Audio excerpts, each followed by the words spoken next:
Hi everybody and welcome to Storyteller. My name's Kevin Shively, and a couple weeks ago I had the opportunity to host a live session of Storyteller on stage at the Seattle Interactive Conference. It featured two speakers from brand new sports franchises here in Seattle. Becca Elliott from the new NHL Seattle team, yet to be named, and Michelle Delancy from the Seattle XFL Dragons. Very excited for you to check out this conversation. They are experts in their field and building programs from the ground up. It's a ton of fun. I don't want to take any more of your time. Enjoy the episode.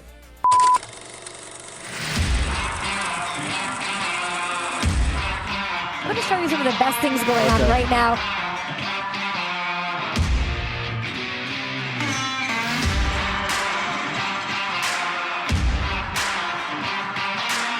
Second offensive possession for Tennessee.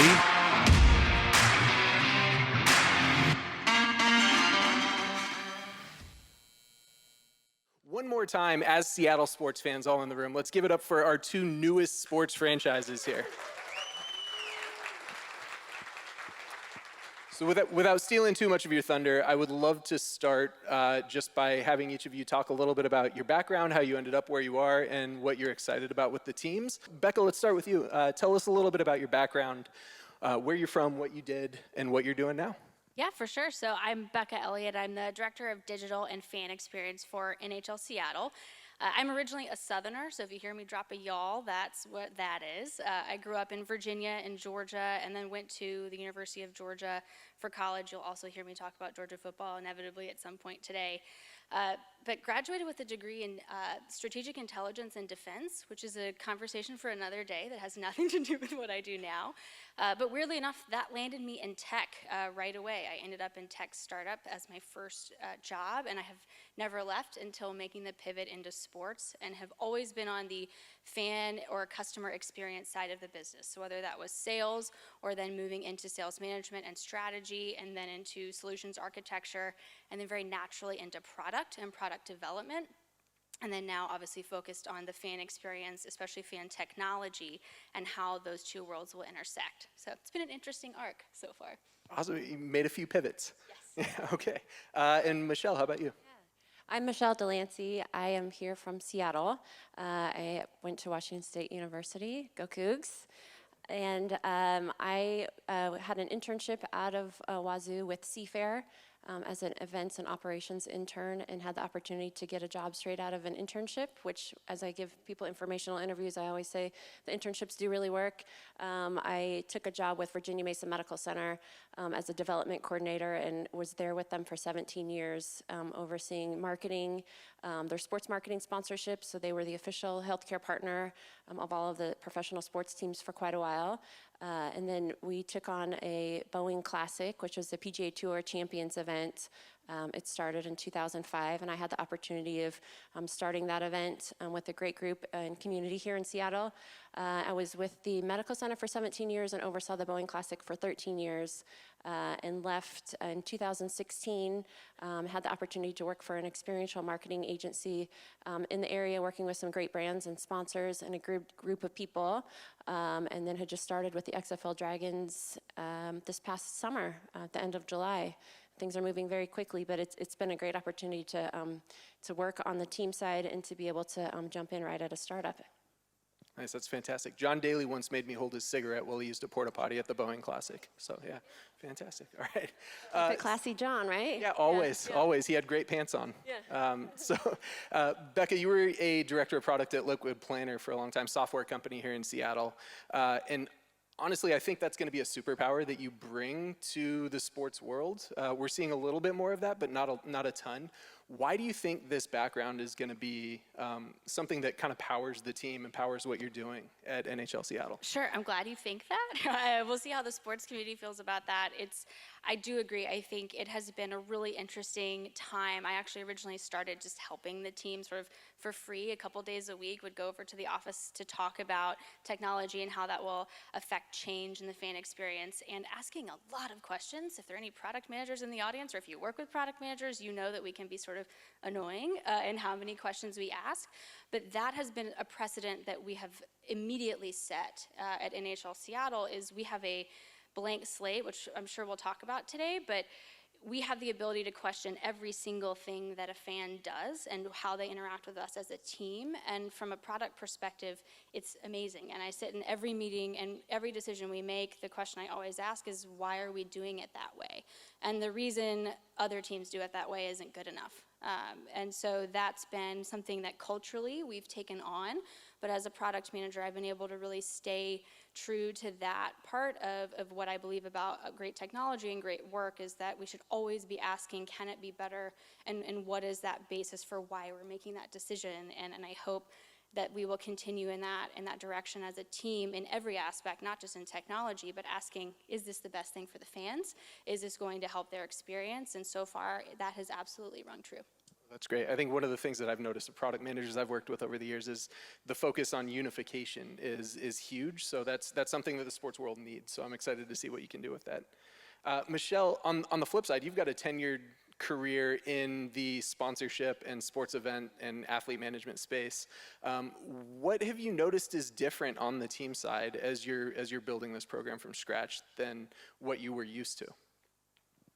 Yeah, I've gotten the opportunity to work in a lot of different areas in events, and football was not one of them. And so first, just going to the football side, I got to know golf really well and other sports.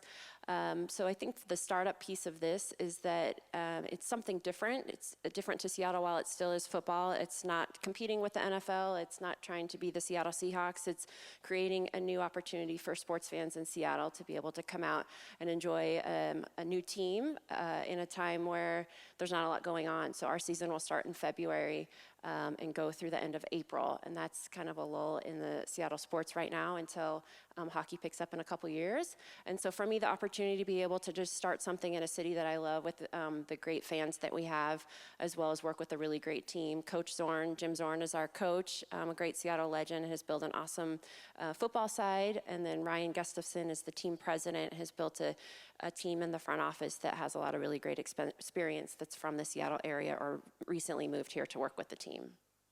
Awesome, that's fantastic. So the focus of this, the track that this session is a part of, is storytelling. And I want to talk about how you're thinking through that throughout the venue, throughout digital, throughout social. And so we pulled together a few tweets from each of your brands that we're going to touch on here. So Becca, we have one up right now introducing a new series called The Weekly Warm-Up. Tell us a little bit about the thought process that went into that and why the team decided this was a good way to promote things when we're still, a year or two out from the league. Yeah, absolutely. So it's been fascinating trying to define our audience and define our personas, if you will, because we are looking at everything from someone born in Canada who basically was given a hockey stick the second they could walk, to someone who's never seen a professional hockey game in their lives. And this is something that we have designed to try to be our great equalizer as far as hockey knowledge is concerned, because we want the Seattle community and really the Pacific Northwest, which I can talk a little bit about our audience and how huge it's going to be, because we are the American Pacific Northwest team, how we can educate them on hockey and get them excited. And we haven't drafted our team yet, y'all, so when you watch a game, you are watching someone on that ice who will play for us in 2 years. And so we're trying to engage our fans in that and help educate them between now and 2021 so that when puck drops, they can be just as well disciplined and knowledgeable like the Seahawk fans are. I mean, the 12s are amazing. They know when to boo, they know when to cheer, they know when to be quiet. And from a fan experience perspective, that's the dream. And can we educate people to get them there by 2021? And we think we can. That's great. So we've got the Canucks up in Vancouver, which will be a great rivalry. I'm excited about that. But as far as the greater Seattle and Pacific Northwest audience is concerned, what have you learned about them? What's the broad understanding of hockey and approach to that? Sure. So Seattle also is a city of transplants. I am one of them. I grew up a Caps fan, and so we also know we're going to be converting fans from other teams to us, which can't wait. That's going to be great. We're going to earn that. But we do know that is really wide, and actually this tweet is a great example of that. This is from one of our free play hockey days that we are looking into the community to say we need to establish hockey here. There aren't sheets of ice in the city of Seattle right now. Ours will be the first when we're actually done building that. But hockey as a community will follow us, and we're taking that really seriously. An anecdote is one of the best players in the NHL right now, Connor McDavid. He grew up in Arizona, and he learned to play in Arizona, and you never would have had him even think about the sport if the Coyotes weren't there. And we are getting ready to do the same exact thing here. And so we don't assume that the average person knows, what icing is, or knows why someone's in the penalty box. We are assuming that we need to get everyone to that level first. I love that. And we have some good minor league teams in town with the Silvertips and the Thunderbirds, and building that community and getting kids involved is a great approach to that. Well, and they've had incredible success. So many of their players just got drafted into the actual NHL. So if you are curious about hockey, go to those games. Those teams are incredibly well established and have a lot of talent. And it's a great place to start. And it's a great place for us to start from a fan experience perspective for what the Seattle area expects of a game. Yep, absolutely. Okay, Michelle, digging into the Seattle Dragons, you guys have had a ton of fun on social so far, and a few things over the last few weeks that you have been able to talk about. The season's coming up quicker, but one of the things the three of us were chatting about before the show is some of the fun ways that you can interact with fans as a sports team on social. What is the thought process that's gone into the content at the Dragons specifically, but the XFL, which is a new league as well? So the XFL is a single entity league, which means that we have one owner, and that's Vince McMahon, and the league office is in Connecticut. And so the league has 8 teams, so all teams are owned by Vince. And so what we learned, so I started as the marketing director at the end of July, knowing that the team name, colors, and logo was going to be announced in 5 days. The tricky part for me and the team really was that we didn't know what that was going to be.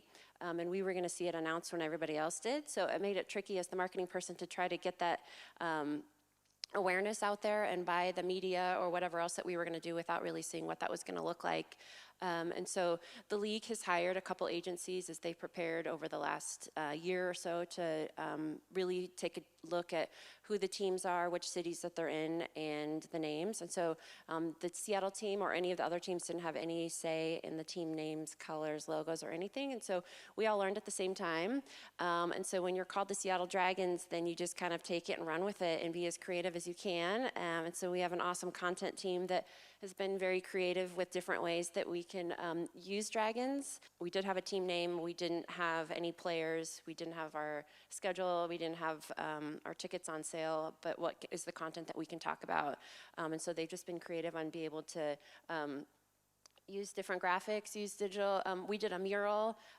We used a really awesome artist named Weirdo who does awesome murals, and that was my first marketing purchase. For the team, we did a really awesome mural on First Avenue. We had Coach Zorn be a part of the mural video. It happened that Marshawn was in the area and wanted to come over and say hi to Coach. We happened to have the Dragons t-shirt there, and that's where this tweet came from. His Beast Mode store is just down the street from the mural, and so the timing actually was really great. That was probably one of our most highest engagement with fans, because then people start to speculate if he's going to come back and play in the XFL or if he's going to be a part of the team, and he just happened to be, for us, in the right place at the right time to be able to take the photo and support the team that way. I mean, you can't argue with Marshawn showing up and helping promote. Yeah. And I mean, we saw it worked. There are examples of other fans showing off their Dragons merch and the team helping promote that, but it really getting a community built around it, which is a ton of fun. Yeah, they used the tagline "Breathing Fire." I also oversee game day logistics, which we're preparing for, and we definitely asked for a larger pyro budget as we got the hashtag Breathing Fire and have dragons. So we'll see what that looks like, but it's fun to see all the different ways that the fans are using the hashtags. You wouldn't know that all the emojis that are in your phone have to do with fire and dragons and different ways you can do different stuff, but we're definitely seeing that on our social media as well. And so I love the way, as we mentioned, sports teams can be a little bit more playful with what they're doing. We've actually seen your two organizations banter back and forth. NHL Seattle hyping the new season, the start of the season. And then probably what everybody really wants to see is the Dragons come back and asking when we're going to get a name for the NHL team. Yeah, good to get this one out of the way.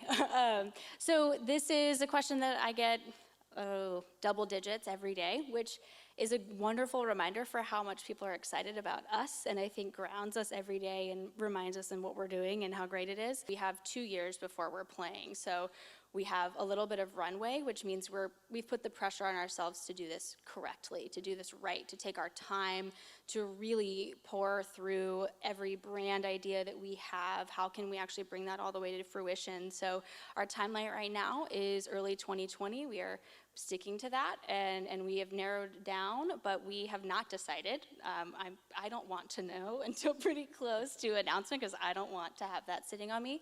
But our ownership and then a very small leadership team is working with a few branding experts to look through this, and that decision will be made soon, and it'll be awesome. But we do get a lot of fan feedback, and we do pay attention to that. So you're not going to announce it here on no, stage. y'all are not Take a vote. yeah, right. We could take a vote, but no, I'm very lucky not to be part of that process. I just sort of trust that the people who are doing it are really good at what they do. Awesome. Well, we're all on the edge of our seats for that one. Same. Perfect. One of the things I want to chat about with both of you, because you come at this from different angles, how do you think through building a program from scratch that spans across channel and that engages people and involves people and also meets those business objectives with basically everything at your fingertips, because it's new, because it's fresh, and you can try new things and build it the way you want it. You're not harbored by anything legacy, both on the tech side and the experiential sponsorship side. How are we thinking through this? And we can start with Michelle.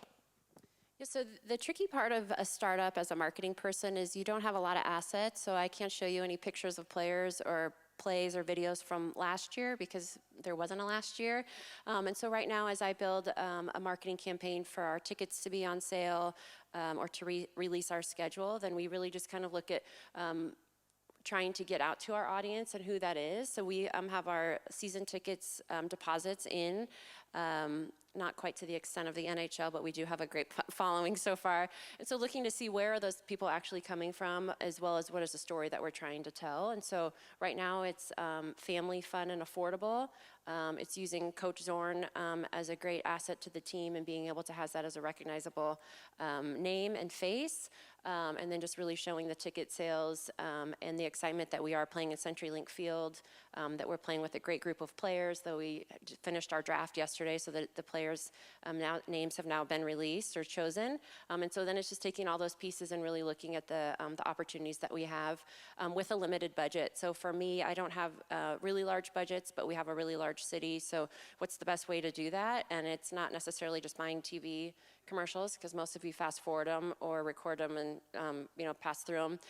But it's using a lot of digital, using some billboards, some different things to be able to kind of make that work. But the most thing is lead generation or word of mouth. And so it's really just continuing to have opportunities to get in front of the fans in new ways. Access is the biggest thing that the XFL also wants to talk about. So when you're watching the game, you may see video or cameras in the locker room. You may see players taking selfies or high-fiving people in the crowds. You may see the players arrive through a tailgate opportunity.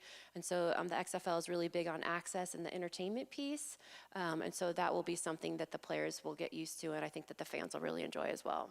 Awesome, that's going to be great.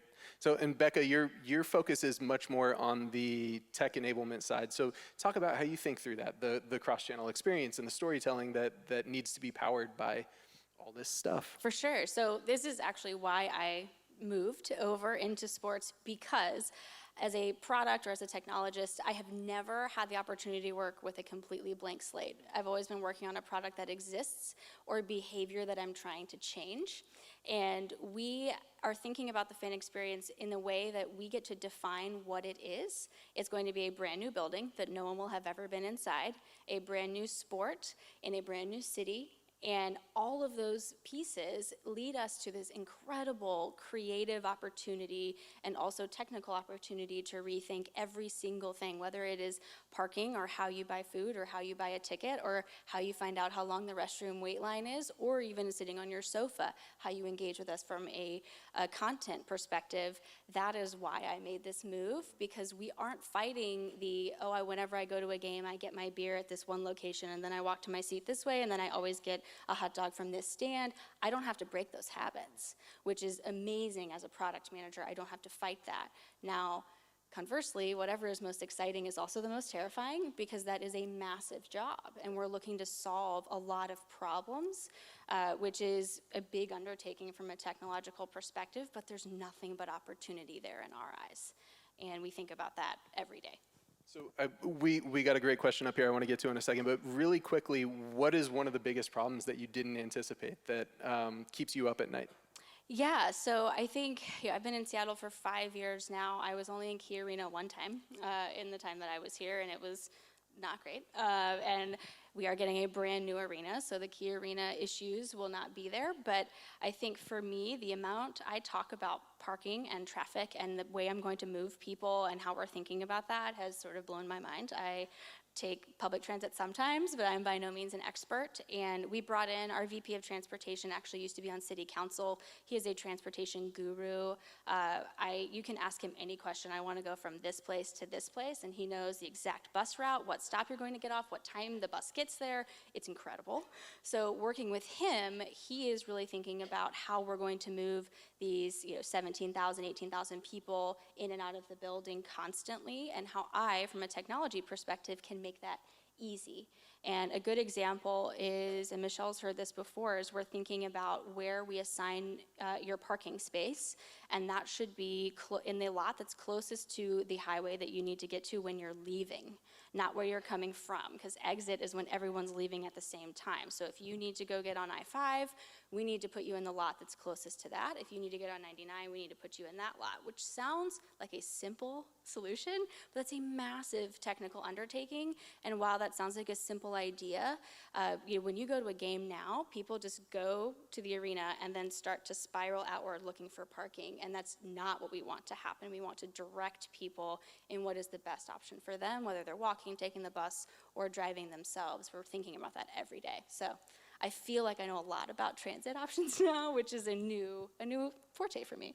Nice. As an old Sonic season ticket holder, that's music to my ears. I'm excited you guys are thinking about that. Okay, so question from Alina. What is one unique aspect you are bringing to the fan experience that is different from other NHL teams? And we'll ask that of XFL too. I know each of the teams is going to be doing something differently. Yeah, and that's actually, we're really sort of early on in talking about that. We go to a lot of games. My boss is actually in Vegas right now. He's going to a game tonight, lucky duck. But we are trying to absorb what other teams are doing well, and also taking inspiration not just from other teams, but from other industries as well. And so, the unique aspect, I will talk about, because what is established is the building. And I'm not exaggerating when I say that it is an absolute feat of engineering what we are doing. If you get a chance to come to our preview center at some point, you should definitely do it. But we are digging down another 15 feet in the bowl and another 53 feet on the sides. So you, as a fan, are going to enter in at the very top of the building and then go down. The building is going to be 85% subterranean, and so the noise and the lights and the intensity and the intimacy of that building will be world-class and unique unto itself. There will be no experience like it. And if you ever were in Key Arena, we're actually bringing the bowl in 10 feet on each side, is how steep and intimate it's going to be. And our ownership group and OVG, who is building the building, they decided not to add a second row of suites. Instead, they extended the upper bowl, because we want the fans to have the opportunity to be there. And we're even thinking about where we put the scoreboards. You hear that I said plural, so that the two sides of the bowl can see each other and interact with each other. Because normally if you're up in the upper bowl, you can't see the other side of the building because there's this huge jumbotron blocking your way. We want the arena to feel like you are part of a massive group there together, or a family there together. That's awesome. And Seattle, known for loud fans, so I think people are going to rally around that too. So, Michelle, how about on the XFL side? How are teams doing it differently as they're building out these programs? Yeah, I think each team is unique because of the players that they have on the team, but also the community that's around them. And Seattle, as we know, is such a sports town, but also just so driven and unique that we've gotten a lot of feedback from fans on what they would love to see or what are they going to get to see. We want to keep it entertaining. We want to have exciting music when you walk in. We want you to be able to bring your family and friends and have something to do before the game. So we will have a tailgate, but not a stand in the parking lot with a beer tailgate. We will do that, but there will be things to do. There will be, experiences or yard games or other things like that. And then to be able to go into the stadium and see the players early, be able to take photos with them, be able to high five them, and then be entertained by them and some unique entertainers. What can we do at halftime that's fun, but it's still quick? So the XFL game will be a shorter game. The rules will be a little bit different, but you won't see as many huddles. You won't see a lot of TV timeouts, and you'll see actually a dedicated celebration area on the field, which will be kind of fun to see. You'll know where the party is all the time. Nice, I love that. Okay, so question from Allison. Since all the XFL teams are owned by one person, how much of your branding and marketing is aligned with the other teams across the nation? I'd love to add on to this too, since they're doing the training camps together. What is that going to look like? What's the dynamic going to be there? Yep, good question. It is very interesting as a marketing person to see what the league is doing. The biggest thing for me is that our fans and the consumer doesn't want to feel like they're buying something at a corporate level. And so you don't want to fire buying one of 8 things and that we happen to get Seattle.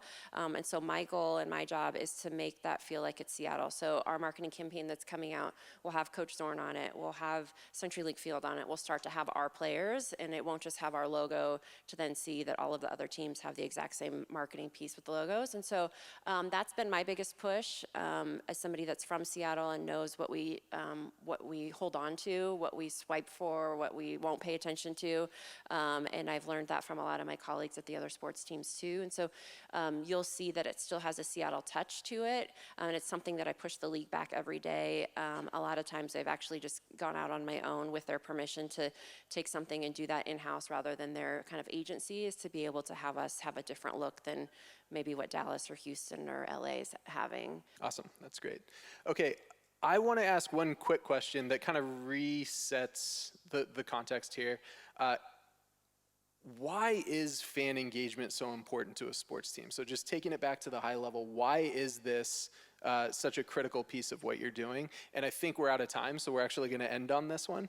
But why is the fan experience and fan engagement so central to what you're doing? And we can start with Becca. Sure. So I say this a lot, and it is very central to my heart. I mean, I grew up a Southerner, so college football is sort of our Saturday church. It's where we all are, and it's the first question people ask you growing up in the South.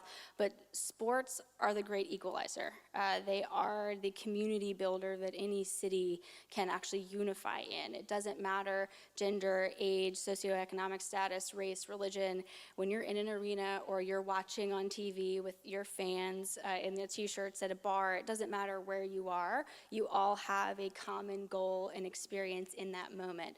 There is not a person wearing a Georgia t-shirt who walks by me, even if I am in a different country, that I don't say "Go Dogs" to, and they are socially required to say "Go Dogs" back to me, and it doesn't matter where I am. And that, to me and to us as a company, is what we think about in every single meeting. There is not a single meeting that goes by, even when it's financial budget meetings, that we don't sit there and think about how will this affect the fans, how will this make their experience better, and how can we continue to strengthen Seattle and the community here, and the sports fans, the avid sports fans that we know that we have, how can we honor them moving forward? And fan experience, it doesn't matter if we have the flashiest technology in the world. If it doesn't work properly and if it doesn't help keep you in your seat longer or help educate you as a fan, then we haven't done our job. And that equalizing community-based piece is what we're talking about every day. She said most of what I would say. I think the fan experience and the fan engagement is the most important thing for building a new sports team and for sports. That's the reason that we're really there putting it on. the opportunity that we've had to watch our fan base grow is also to be able to get in front of them. And so we do a seat at the table with our team president every Wednesday on Facebook Live. That gives people an opportunity to tweet in questions prior to Wednesday and then watch it when they want. And so you can ask the questions that can help build a game day opportunity. It can help build how we're going to put a campaign together, to ask questions about how we're bringing on different players or anything that you want to know instead of just waiting for things to be released. And so I think that's the great thing about social media is learning from our fans, but also just getting out right in front of them. And so we want to create an experience that makes you want to get excited to come, that's affordable, that you want to bring your friends to, that wants to keep you in your seats, but then that you look forward to coming back the next time, and that makes you leave feeling good, that you felt like it was a great experience. Hopefully it was a great win, but that the team and the stadium and the experience was something that you would tell your friends about and that you would invite them to come back to as well. Awesome. Well, folks, I'm sorry. I'm bummed that we're done, but channel your inner Seattle sports fan and help me give a round of applause to Becca and Michelle. Great conversation. Thank you so much.